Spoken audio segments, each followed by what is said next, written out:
Hello everyone and welcome back to Chronicles. In today's tutorial, we are going to learn about LSBLK command in Linux.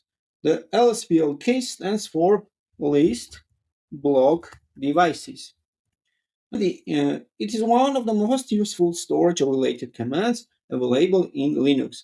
It helps quickly discover hard disks, SSD drives, NVMe drives, USB storage devices, partitions, mount points, and storage hierarchy. So what is block device? Before learning lsblock command, let's understand block devices. A block device is a storage device that reads and writes data in blocks. Read and write data in blocks.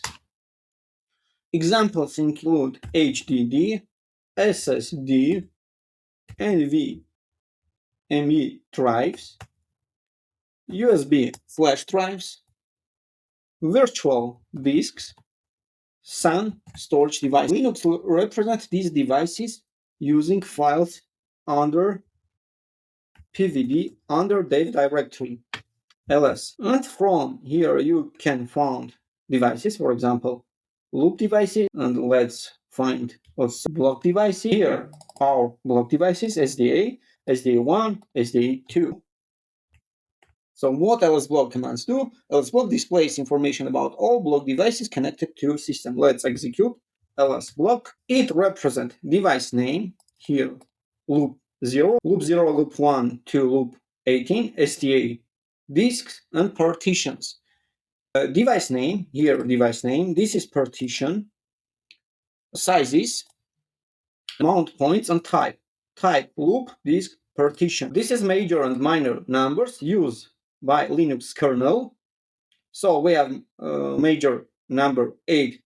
This is identify disk, and we have 8 major and 1 first partition. Age major from SDA and second partition. RAM mean removable. 0 means that this device not removable, and if you found here 1, that means it's removable. For example, if we insert USB flash drive to our Linux system and execute lsblock command, you can see under RAM Linux device, you can see 1 because USB flash is removable. Type could be device type.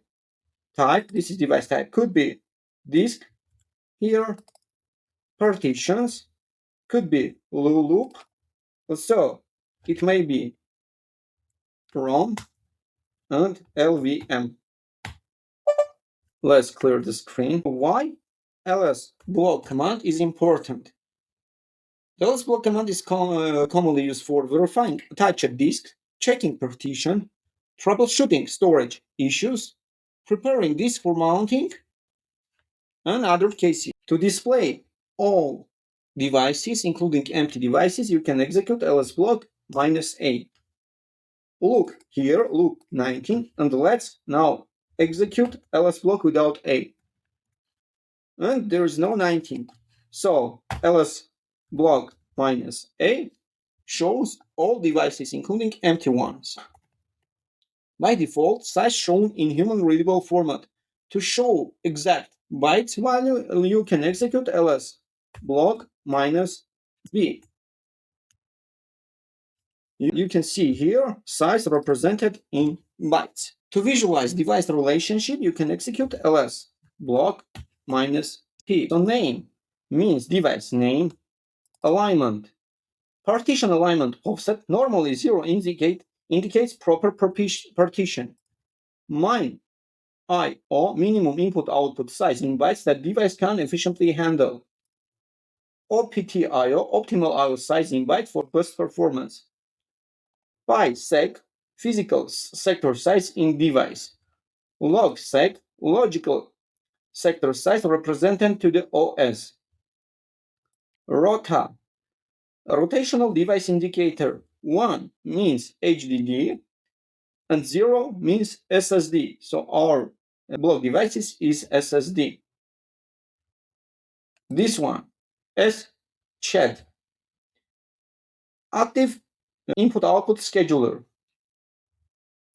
queue size, minimum request queue size, array, read the head value in kilobytes, and W same, write same capability, shows whether the device supports efficient repeated block writes. To skip partition and show only disk, you can execute ls block -d devices. And you can see there is no partition or represented. Very useful when identifying physical drives. To display ownership information, just execute ls block -m. And you see device name, size, owner, group, and mod. So B means block devices. This is for owner read-write. This is for group read-write. And others have no permission. This is useful for security auditing. One of the most powerful options is customize output columns. You can do that with ls block -o name, size, and mount point. You can do with name and size. To suppress headers, execute ls block -dn, and there is no header. Useful in shell scripting. For advanced storage devices, you can display zone information. ls block -z. Name, device name, zone D, zone model.